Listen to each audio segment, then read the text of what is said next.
Sure. A quick check of your headlines now on this Monday. We start out with a story that's getting national attention. Huffington Post and CBS News tweeting about this morning. Opening statements are expected to begin today in the murder trial of a man accused of killing 2 tourists here in New Mexico. This guy, John McCluskey, escaped from a prison in Arizona back in 2010. Investigators say he killed this couple, Gary and Linda Haas, who were passing through a rest stop in Santa Rosa so that McCluskey could steal their truck.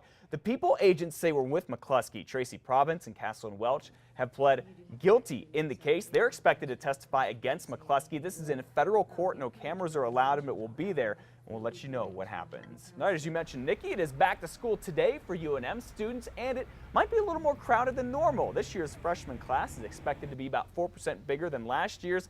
That is 3,400 students. UNM's Dean of Students has set up this Facebook page for all freshmen so they can interact with each other and talk about student orientation leaders and get answers to their questions and deal with any problems that they might have. On top of that, the website has a new, the university has a new website called Degrees Map to make sure that kids graduate in a reasonable amount of time. No 6 or 7 year plans. They also have a one-stop kiosk to help students get around if they're a little lost on this first day. So if they need to locate where their classes are, if they need to find out where financial aid is, we have someone there housed all the time to be able to guide students to the right direction so they know exactly where they need to go. All right, the one-stop kiosk here is in the Student Services Building, just east of the Student Union Building. I guess you'll be able to have to find that to be able to find out where you want to go. You can always pick out the freshmen. They're the ones walking around with a map on the first couple of days. All right, as incoming UNM player Cullen Neal continues to recover. His dad and UNM head basketball coach Craig Neal blowing off those nasty tweets from a fan from the San Diego State University wishing death for the young man. This is ridiculous. The Neal family returned from the Lobos trip to Australia last week. It's where Cullen Neal, a highly touted incoming freshman and the coach's son, had emergency surgery after he ruptured his appendix. That led to infections, kept him in the hospital for 10 days. He lost a lot of weight there.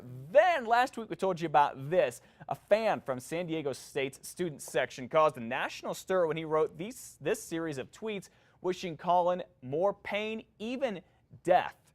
Serious here. Now, Cullen didn't talk about the tweets, but his dad sure did. I've dealt with envy and jealousy before, so it's nothing that Cullen hadn't dealt with for a long time. I mean, he's got big boy pants, so, you know, we just really don't have that much of comment on it. All right, Coach and Dad talking there. Cullen is still recovering. Coach Neal isn't ruling out the possibility of redshirting his son, basically not letting him play in a game this year so he can get better. He'll have an extra year of eligibility after that. The coach says the whole ordeal made him realize just how strong his son is. We certainly wish him the best. Hope he gains some weight back, and hopefully he can play this year if it's right. Some other news this morning at 8:08. A fire station in a busy part of Albuquerque does not have a rescue unit, and City Councilor Isaac Benton there has a plan to get Fire Station 2 some advanced medical workers, paramedics, and this rescue unit. He says it'll be good to back up other areas and to get to emergencies faster, including ones at the pit, where thousands of people here get packed in.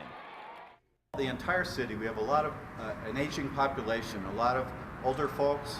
We have people that are very much in need of emergency services on a regular basis.